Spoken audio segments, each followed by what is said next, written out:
What is going on, Bulls Nation? It's your boy Ross, Arturis Fan Club on all platforms as always. Please feel free to go ahead and hit that subscription button, hit that like button, leave me a comment, tell me you hate me, talk about my face, talk about the Bulls, talk about something you love, something you hate. There's a lot to talk about. New episode of In Arturis We Trust is out on all platforms right now. Spotify, Apple Music, wherever you get your podcasts, it's there. I'm coming to you on, what is today? May 11th now. I'm losing track of time. The night of May 11th, after the Bulls dropped quite a horrendous egg at home in the United Center against the Brooklyn Nets in a game that we really did need to win. We need to win all these games, man. None of these games are given. None of these games are easy.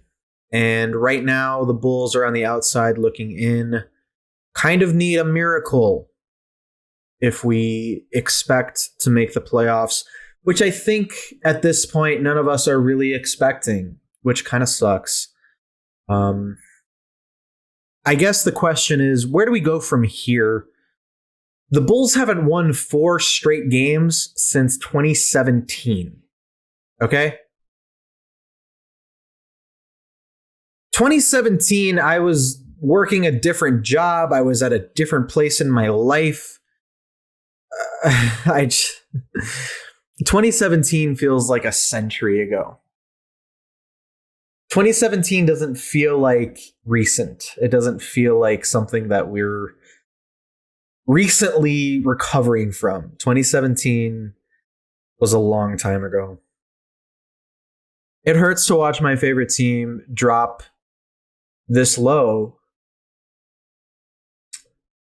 Let's get to the game real quick. We can recap real fast, and then I want to talk about what's next. So in the game tonight against the Nets, just lack of defense. We weren't playing defense. I don't know how else to break that. Just, there was no attention to detail when it comes to switches, screens, off-ball movement, backdoor cuts. Guys were playing flat-footed. I posted on Twitter, it seemed like the guys were just watching the ball. You know what happens when you watch the ball? The guy behind you can do whatever he wants. Right? So Kevin Durant has the ball. Oh, well, okay. Here's Claxton driving down the lane for a wide open alley-oop dunk. Or here's Blake Griffin. He's just going to post up and get an easy jump shot. I look at even Mike James, dude. Mike James was balling.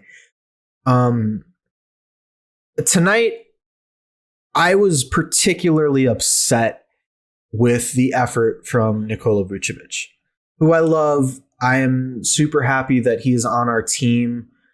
That doesn't mean that he is without criticism. Tonight, he was unaware of his size. He was unaware of the fact that he can physically overpower guys that are smaller than him. I mean, he looked like he was afraid to back down Blake Griffin. Okay? I know Nikola Vucevic isn't watching this video, but if he were, I'm going to speak directly to him right now. You're 7 feet tall. You're a skyscraper. Okay? You can back down whoever you want. Okay? Prime Dwight Howard, prime Shaq. Okay, maybe not. Blake Griffin in 2021? Yeah, you can back him down. Oh, and on defense, put your arms up. Okay? Put your arms up. You're a skyscraper.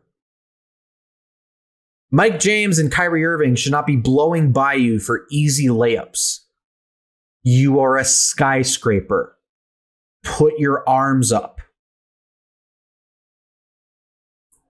Okay. A little catharsis. Got that out of the way. I was upset with Nikola Vucevic tonight because I felt like this was a game he was poised to break out in. The Nets don't, Claxton aside, who I'm actually a big fan of, the Nets don't have a ton of interior defense to keep up with Nikola Vucevic. Okay, once again, I present to you Blake Griffin, who was on Vooch for most of the night. It's like, bro, dude, just remind him who is the next modern stretch five, you know? Blake Griffin had his time in the sun. I know he's having a renaissance with the Nets. Vooch, you are next. If you want to be. You've got the physical tools. You've got the skills. You've got the shooting ability. You've got the passing ability. You don't have the defense yet. This was a thing I was talking about in my Twitter space tonight, which Twitter spaces have been a lot of fun if you guys haven't checked them out yet. I try to do one pretty frequently, so make sure to drop a follow at Arturis Fan Club. But Vooch keeps his feet too close together when he's on defense in the lane. What I want to see Vooch do is widen his stance, open up his arms, open up his legs, and own that paint. I'll say it again. You're a fucking skyscraper, bro. Your arms and your legs span the width of the paint. You can own that. Open your stance up. Square your shoulders with your knees. Open your stance up. Raise your arms. Own the paint. You are the big man, right? You're 7 feet tall. On offense, you do it. On offense, you make guys look tiny. On defense, guys make you look tiny. That's not what should be happening. You're a big guy. You're a smart guy. Open that stance up, man. Widen that shit. Block some shots. Put your arms up. You don't even have to block the shot. Put your damn arms up. Okay? If someone wants to get an easy layup, if you're going to foul them hard.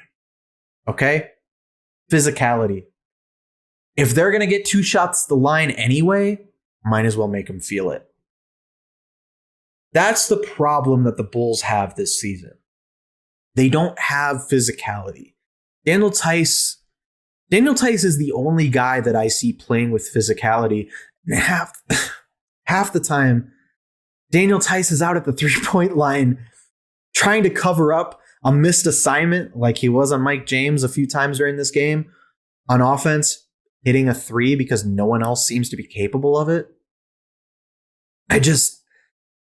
You gotta play better to your strengths. Okay? The Bulls have invested so much in the front court. And this is by no means an indictment of AK or even Vooch on his own. I'm sure Vooch has his own things going on. I think this is more to do with our core kind of learning how to play with each other. So the past few games, I've been really excited about the chemistry that Zach, Kobe, and Vooch have been building. You guys saw it in my last video. I was talking about it. In the podcast, I was talking about it. They're kind of becoming our big three. And there's still growing pains there. And that's why I want these guys to play in the playoffs. It's so important to get those minutes in games that really, really matter with an elevated atmosphere. Because the playoffs are not like the regular season. Zach LaVine is made for the playoffs. He is made for big time shot opportunities. I digress. I'm just saying there are things, there are kinks, there are issues that this team still needs to work out. And I really want them to play extra games. Zach's absence from the rotation came at the worst possible time. You know, we're talking about 4 to 5 games that we could have won while he was out that changed this entire conversation. You know, 4 to 5 more wins put us in the play-in. No question. At the at the high end of the play-in. You know, right now the Pacers won.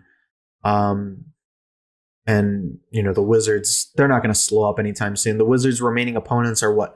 The Hawks, Cavs, Raptors, I want to say. Something like that. I could see them losing to the Hawks. I don't see them losing the other 2 games. We're not going to make it. We're out of the play-in tournament. We're out of the playoffs. So, what's next? we look forward to the offseason. We look forward to the moves that Arturas Karnisovas is going to make, because he's going to make big moves. I think a majority of this roster will not be returning next season. You already see guys like Denzel Valentine out of the rotation. That's not going to change. He's off the team next season. And I know a lot of Bulls fans are saying good riddance. But it's the Garpax stink.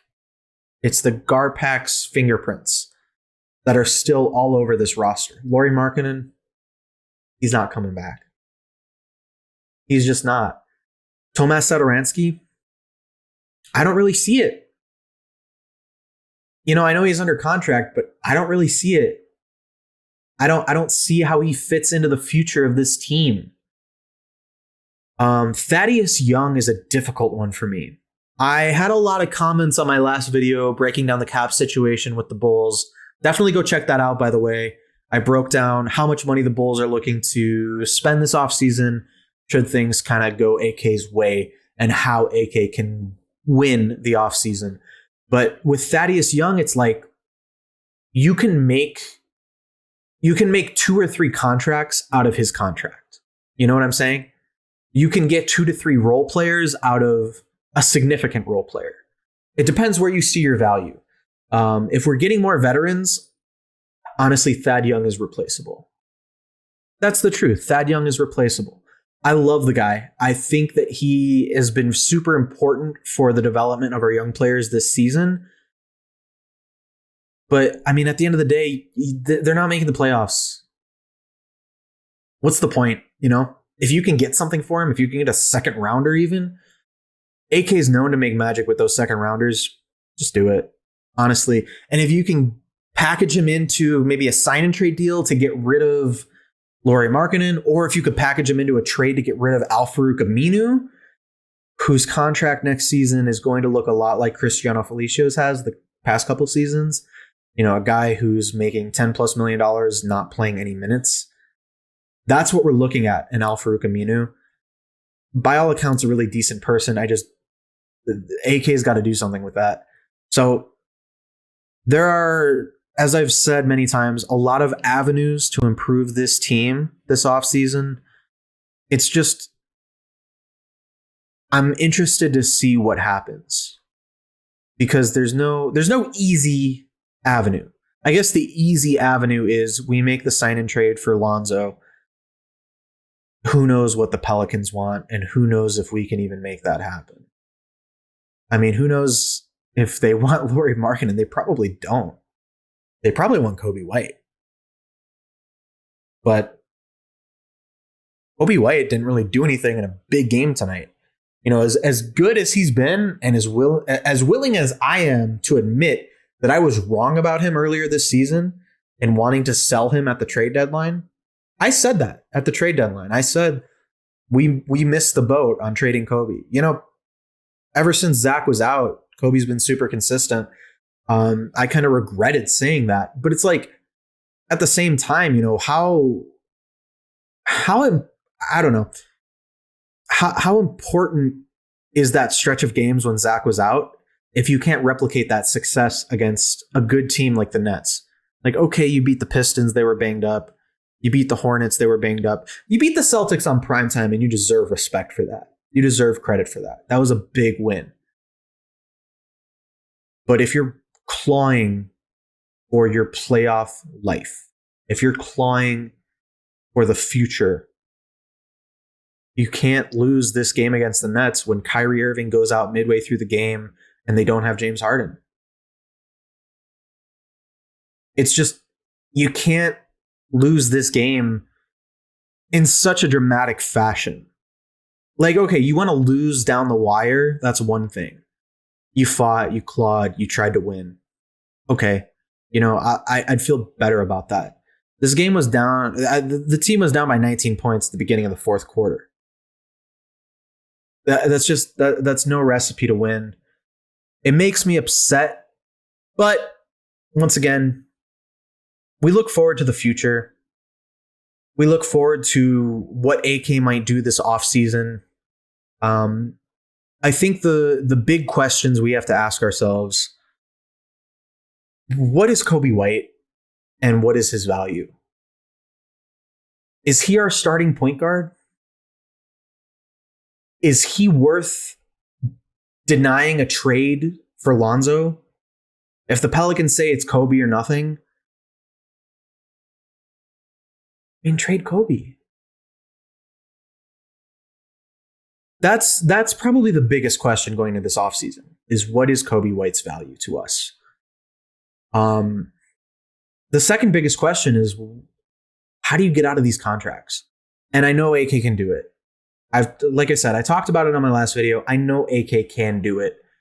I'm just curious to see how it shakes out and what we end up replacing these players with, or who we end up replacing these players with. I really do want to see Troy Brown Jr. and Javonte Green stick around. I would like to see Devon Dotson get another chance. He hasn't actually get a chance to begin with. He hasn't gotten a chance, but he's an unrestricted free agent. He was signed for a 1-year deal. He can walk next season. Who knows, man? I really would hate to see him go to another team and play really well, because I do think there's something there. And Billy Donovan has been known to get a lot of value out of young point guards. So maybe these next couple of games, we're kind of out of the playoff hunt right now. Maybe that's what we look forward to. Maybe seeing some development in these younger guys. Give Kobe White give Devon Dotson and Kobe White some run together. Give Javonte Green more minutes. Hopefully Troy Brown Jr. is recovering from that injury. No need to really thrust him back into the lineup if he's not 100% because the season's kind of gone. But, he's another young guy that could definitely benefit from some extra minutes towards the end of the season. Laurie Markkanen, I don't really know what his value is, and we're not going to know until the offseason. I mean, we kind of know. No one wanted him at the trade deadline. And it kind of sucks to think that we missed the boat on that. We'll see what ends up happening. He's gone regardless. Whether he signs with another team or we do pull off that sign-in trade, Laurie Markkanen's days in Chicago are numbered. Probably for the best of both sides. I think that he needs a change of scenery. And we need Marko Simonovic. That's what we need. So I'm going to go watch Marko Simonovic highlights and try to remind myself that the future is still bright. Because it is. We can sit here, do the doom and gloom thing. End of the season sucks. You don't like to see how these guys are going out kind of sad, but next season is going to be a totally different beast. Totally different players, totally different roster. So it's not all doom and gloom in the long term. Right now it hurts. But that's why we're here, and that's why we talk about it, and we air those things out. So make sure to drop a follow at Arturis Fan Club on all platforms. If you guys leave a like, if you guys subscribe, if you guys comment, it helps me so much. My last video got such great reception the first day it was posted. I can't express how much I appreciate that. Like, by my terms, it blew up. I know for bigger YouTubers, it looks like, pennies, but for me, it was a huge deal and it means a lot. So, drop a comment on a player you want to see the Bulls try to acquire this offseason. And maybe I'll make a video about how we can acquire them or how they would fit into the team. Or maybe we'll plug them into 2K and see how they play on the team. So leave me a comment. Guys, you want to see the Bulls acquire this offseason. I'll hit you guys up back after the next game. We'll see how the guys are playing. Hopefully something to be inspired by. But, at the end of the day, it looks like the season is kind of over. And we'll start to get into some more offseason content, free agents, draft, lottery picks, all that kind of stuff pretty soon here. But thank you guys for hanging out. It's fun as always. Take care. We'll talk soon.